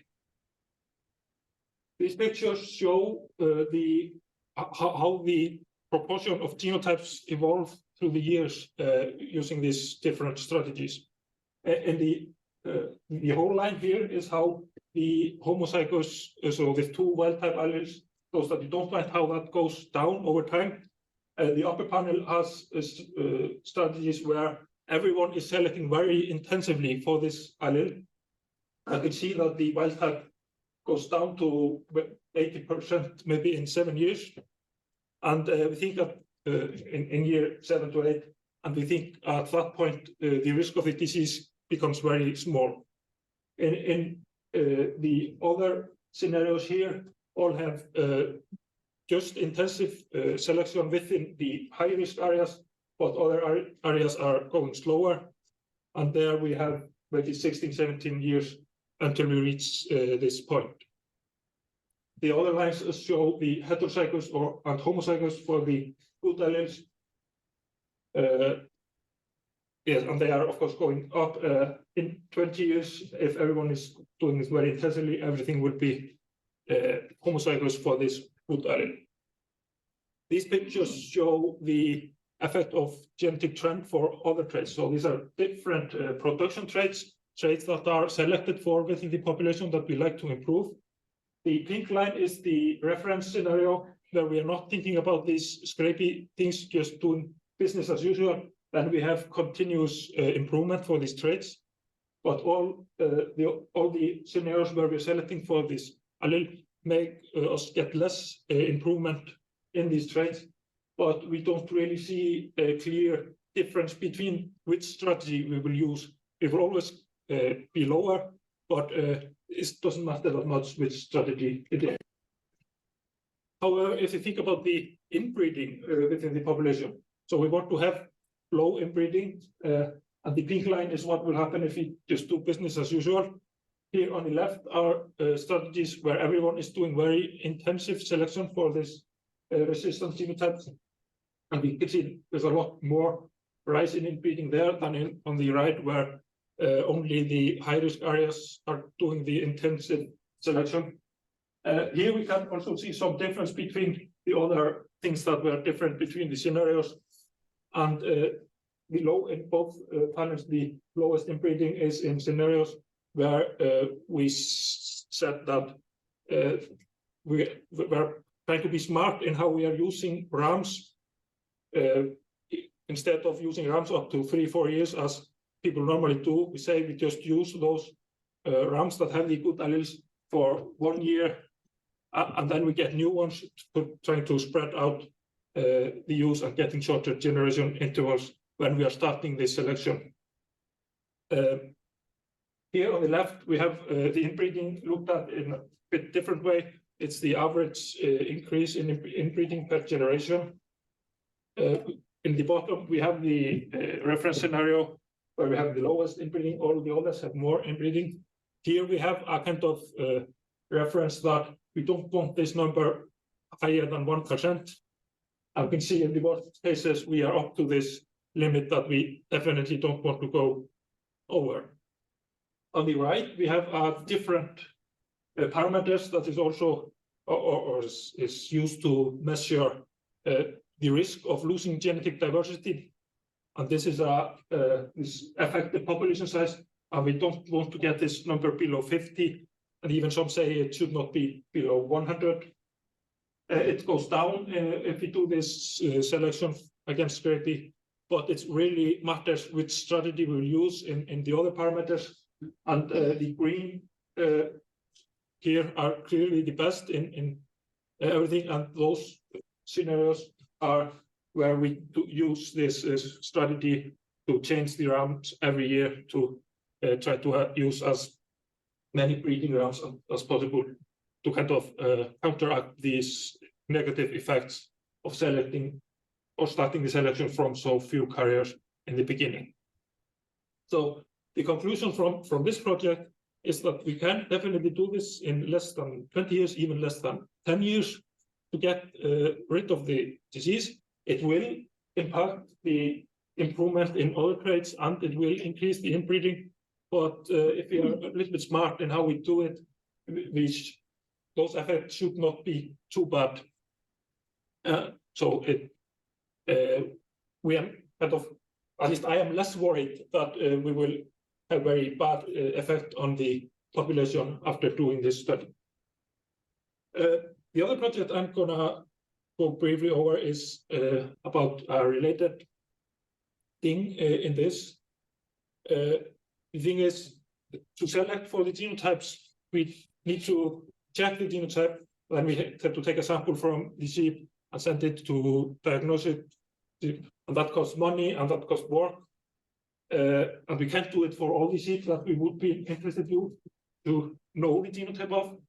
But we also don't have to do it because we have pretty good records of the pedigree. We know the parents of the lambs normally. And because we know the laws of inheritance, we can use that to predict the genotypes of ungenotyped sheep. So this project was about doing this systematically for the whole population, getting a prediction of the genotype as far as we can, and also then the probabilities of genotypes if we can't be sure. Then we're going to combine this with kind of numerical values that we put on each of the alleles, because it's get rather complicated when we are thinking about probabilities for all these 7 alleles and all the genotypes that can be made out of that. So we wanted to compile the information that we have into one number to present something, present a sort of useful tool to simplify the process, especially if farmers want to look at more possibilities than only looking at this R171 also looking at these light share green tones. So this is as kind of two parts. First, we need to predict the genotypes, and here we are looking at the genotypes as number of alleles. And we do that with a multi-trait linear model based on the pedigree information. It's a trick that's used in quantitative genetics where we kind of set the genotype as a trait in a linear model. And then the other part is to kind of gather all the published information about these genotypes. So we did a search in PubMed for all publications that had information that we could use to calculate the odds ratio. That is the compare the risk of genotypes relative to the wild type, the most common genotype. And we've got 10 papers where we have numbers that we could use for this part.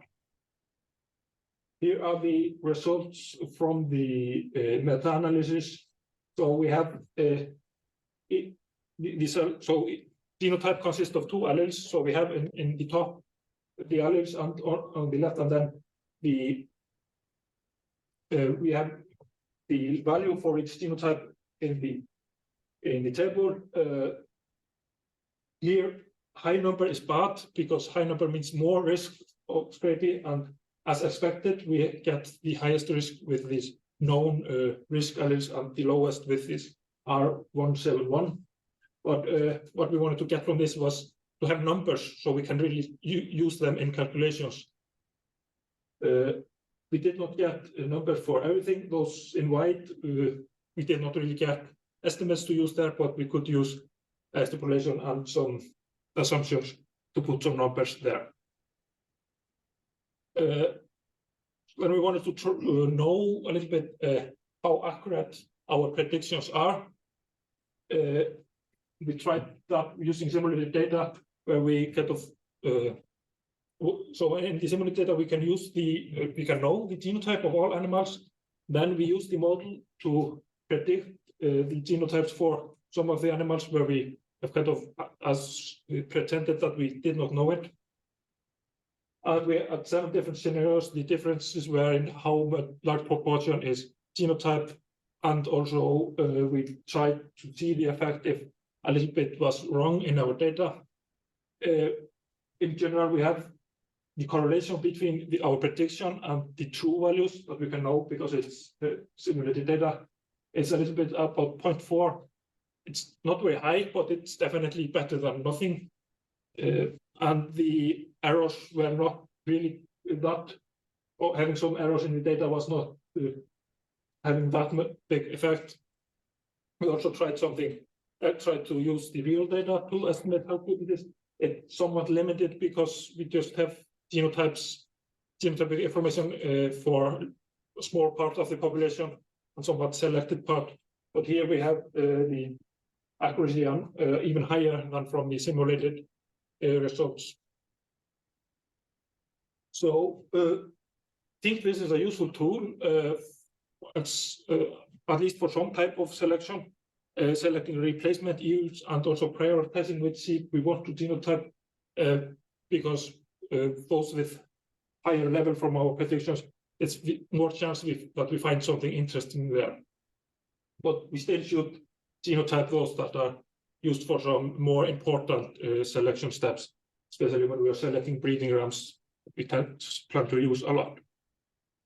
So, as I said in the beginning, this is a big task that seed farmers are starting now. And I think that the first project that I was describing was very important to kind of make a plan for how to do it. That plan is about to be finalized now, how it's going to be done. And I think it was very important that we did this research to really being able to predict what is going to happen, especially about inbreeding and loss of genetic diversity. Because if we don't do it right, then we might severely harm our seed population, and we definitely don't want to do that.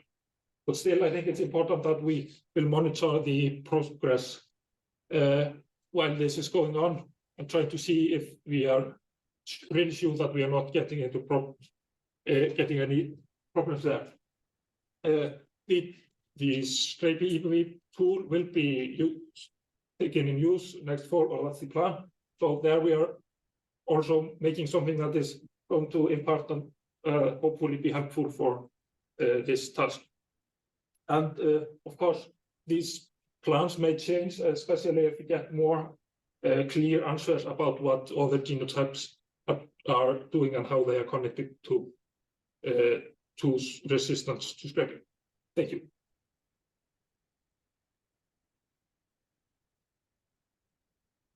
It's about time. One burning question. Yes, I knew there would be one. Okay, we have to take two. Maybe you keep the microphone and Dalimo, please go ahead. Thank you. Very interesting topic. So, two questions. A, do we know where R171 came from, how it entered the population? And secondly, do we see how the sheep farmers themselves are treating this opportunity? I mean, you have an idea about what would be optimal, but what are they doing themselves to their own herds? We don't know where it came from. There are kind of two hypotheses. One is that it was import early last century. The other one, it was always here, but just almost went extinct. Now, of course, in all this planning, the kind of largest uncertainty is how are the farmers going to react and what are they going to do. But the government is substituting some of the major costs in this, and last kind of breeding season, there was a lot of interest in using rams with the correct genotypes. So it looks like the interest is there. Of course, it's different. How in the high risk areas, especially, people are very interested. In other areas where scrapie hasn't been, never been. Of course, the interest is not as much. Thank you. Yeah, the other question just left. So this is how life works. So we will continue. Thank you again, Jón Hjalti, with our new colleague in space, Susanne Möckel. Very nice to have you here. And we are all looking forward for the Faculty of Environmental Science to get to know you a little bit more. Yeah, thank you. Can I just give you the microphone as well? Yeah, well, thank you. It's quite special for me to be here. So I haven't started working here. I will start on the 1st of September. And I look forward. And it was actually Bjarni who invited me as an opportunity to give you an overview of my work in the recent year, my background. And you may have in mind, if you are interested in the research I'm doing, there could be opportunities in the future to work together, and I'm really open for any ideas. My background is geography. I graduated from geography at the University of Iceland, and right now I'm still a postdoc there. But throughout my research, I've been working first mainly with peatlands and organic soils from peatlands. Then I started to teach the soil science course there at the university and got involved in other projects with dryland soils. And all for a sudden, I realized maybe I'm also a soil scientist. So I will not go into any very deep detail of any project today. I really just want to give you an overview of what I'm working on and an idea of some selected highlights of my research. As I said, I've mainly been working with peatlands, but also some other soils, some soils, drowned soils and hydroelectric reservoirs, for example. And most of my work has been really colored by being a geographer. So I've always, when interpreting my results, I've always had in mind the influence of location in the country. So most of my work has been taking place at a transect from the north on Skye Peninsula to Öðkuldaheiði around Blöndulón Reservoir to Arnarvatnsheiði in the highlands. So you can say that I've been working on a gradient regarding climate, altitude, and mineral deposition. So the closer we come to the highlands, the less sheltered all my sites have been regarding to aeolian deposition. So the closer they've been to sparsely vegetated areas and active volcanic zones. So maybe we can say they got more messy. And so I start with my research on peatlands, which really has been the core of my work. And in this research, I have really been focusing on the interactions between this windborne mineral material, which our peatlands receive, and the organic material.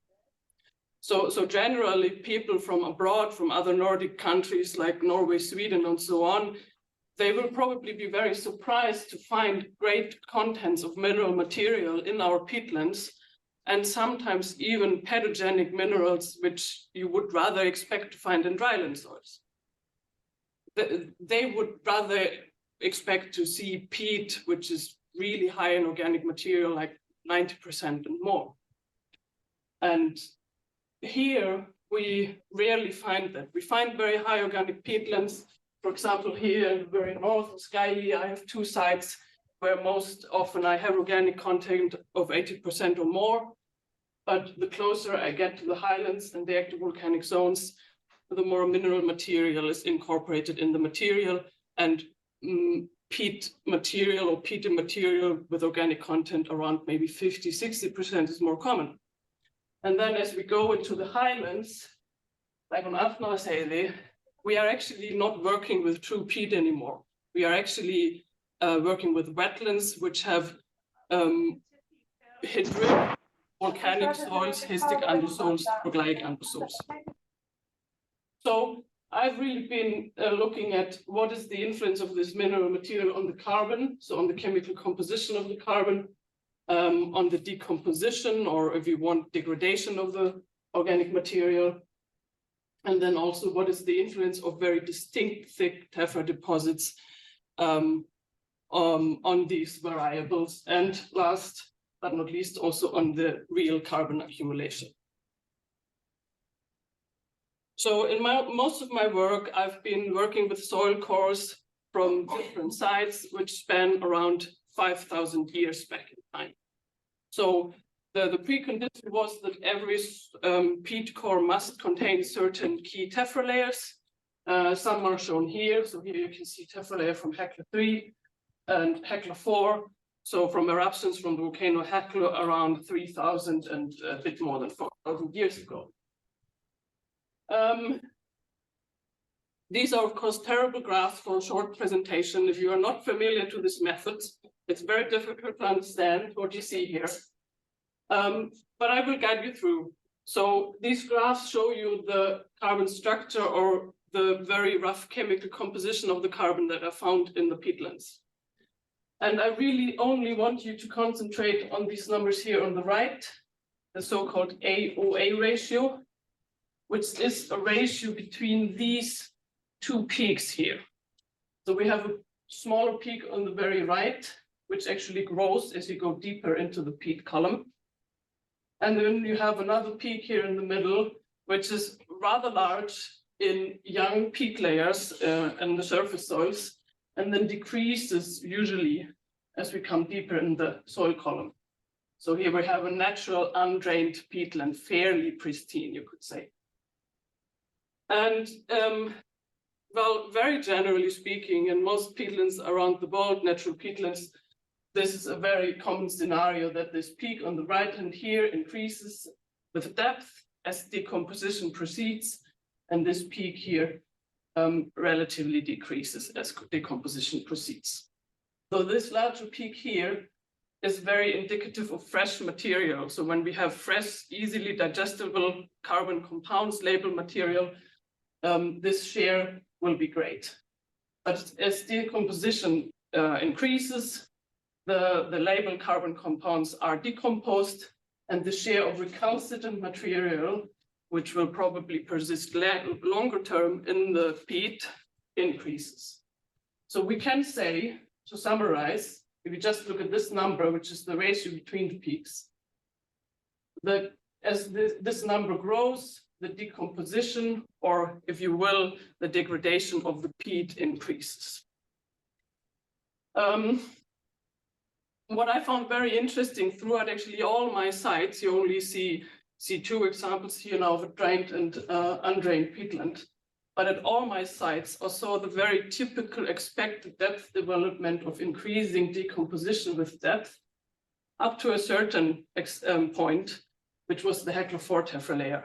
And in the natural peatlands, and all natural peatlands undrained, which I was looking at, there was actually a shift in carbon structure below the tephra layer. So somehow the peat below Hecla 4 is rather similar to fresh young material, even though it's more than 4,000 years old, and you would maybe expect it to be the most degraded, but it's not.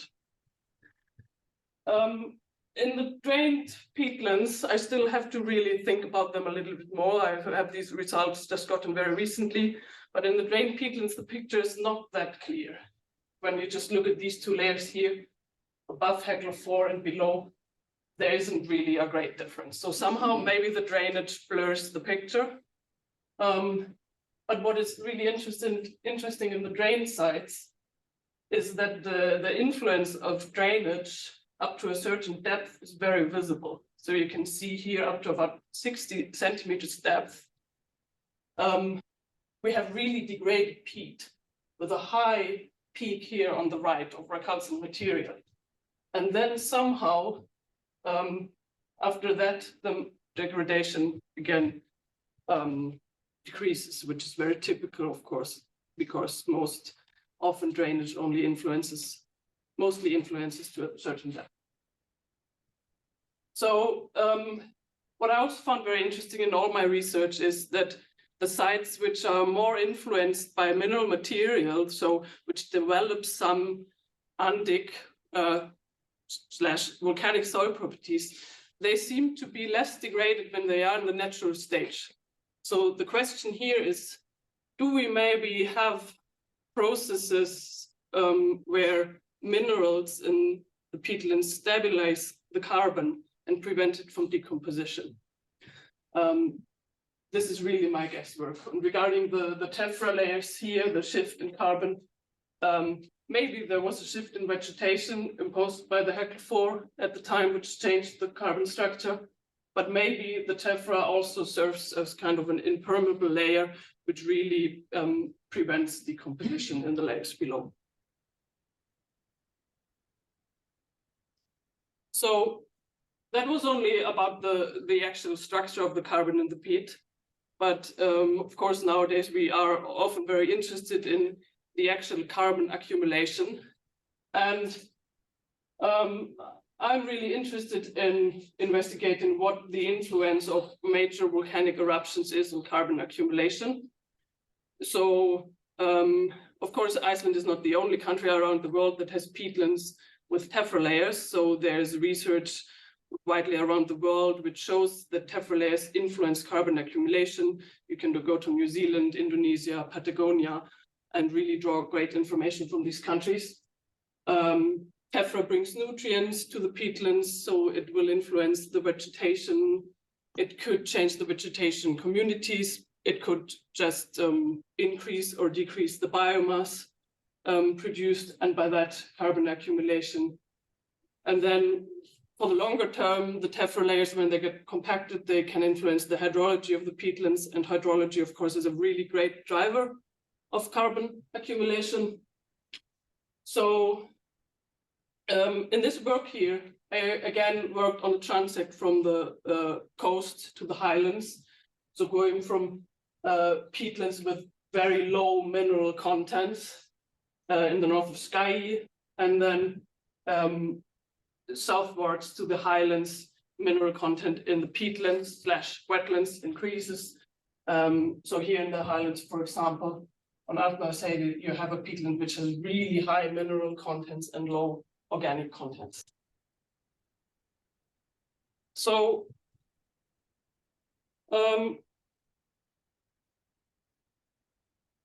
I have So you keep that in mind, the increasing mineral content towards the highlands, but also that in most of the sites, the mineral material actually increases, well, roughly after the eruption of Hekla 3 about 3,000 years ago. It differs a little bit between locations, but there seems to be a destabilization in the environment at that time.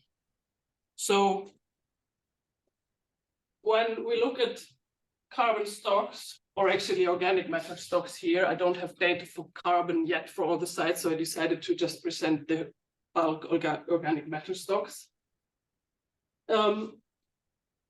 There's not that great of a variability of organic matter stocks in time throughout the profiles. So even though the mineral material is really variable through the profiles and increases towards shallower soil depth, the organic matter stocks per square meter actually are rather stable in many of the sites. But when we look at the development of organic matter through time per year, annual accumulation, we can really see shifts through time. And particularly interesting is that there is at most sites a decrease in annual carbon accumulation after the eruption of Hekla 3. So I'm still working at the interpretation of the sites, and we are also still waiting for radiocarbon dates for a better age depth models. But yeah, I find these results very interesting. How much time do I have left? Like 4 minutes. 4 minutes, okay. So just a glimpse into our work we've been doing on drowned soils of hydroelectric reservoirs. This is actually a work where Utra in here deserves a lot of credit. She's been working on that for very long, and my deceased colleague Guðrún Gísladóttir. And after she died, I started to interpret the results which are there, and we are now in collaboration with Utra trying to publish these data. So here we are working with flooded soils from Blöndulón Reservoir, which have been flooded for roughly 30 years. And of course, we are also worked with reference soils from unflooded areas in the surroundings. And the very rough focus here is really to look at the carbon stocks and the carbon characteristics of the reference soils compared to the flooded soils. And then also see if mineral soil constituents influence the pattern in carbon that we see. So we find really a striking difference between flooded soils and not flooded soils. So here by PCA, you can see that the not flooded soils and flooded soils really have differ in the characteristic when it comes to soil minerals and different carbon compounds.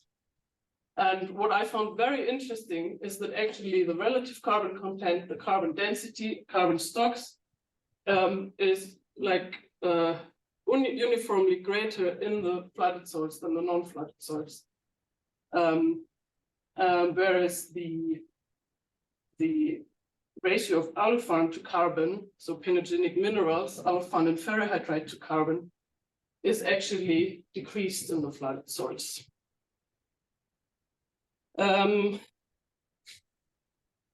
Maybe we can discuss that in the questions, what my interpretation of this is, but very roughly speaking, I think that there's a danger of carbon loss. So in theory, when the drowned soils will not be drowned at some point anymore, I think that the carbon, which was once stabilized by pedogenic minerals, will be more sensitive to loss by disturbance. What's next? I'm just starting on a paleoecologic project of land development on Arnarvatnsheiði, where we work with lake sediments from 2 lakes to reconstruct the environmental histories through the last 5,000 years. And I have many ideas for future research. I would like to keep on working along these depositional gradients and work with greenhouse gas fluxes and dissolved organic carbon transport from peatlands along depositional gradients. I have a master's student who just starts work on microbial diversity in organic soils of farmlands around the country. And I think I will learn a lot from him. And I think it's a pity I've never worked with vitrisols. This is something I would really like to do. So if anyone is working with vitrisols and wants a colleague, then I would be very happy. So thank you, and thanks to all my colleagues in here in all these projects. It's not exhaustive list, but so.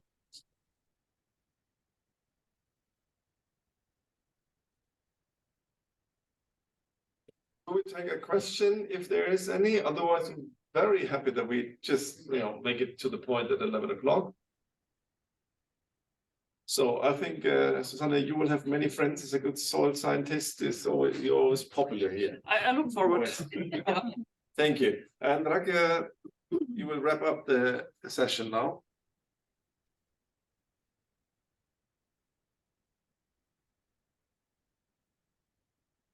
Takk Kristján fyrir að halda þetta með svona vísinda nefndarhlutan á fundinum og kæra þakkir til Hrefnu fyrir að koma alla leið og vera með okkur í dag og til Susannu, Jón Hjalta og Daniele fyrir fín erindi og ykkur öllum fyrir að taka þátt í dag. Ég veit að það voru margir sem voru önnum kafnir og það er bara þannig á þessum árstíma.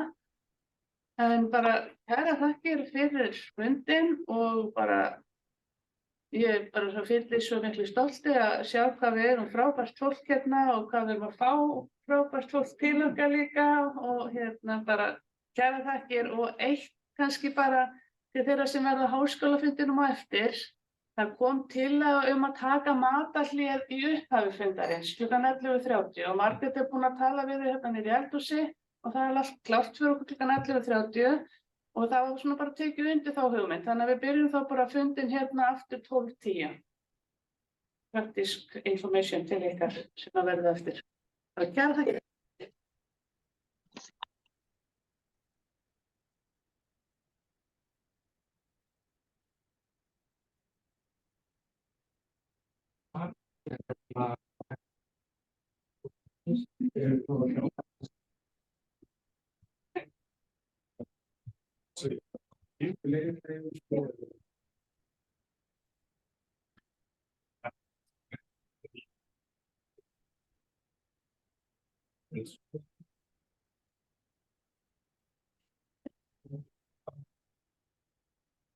Mas vai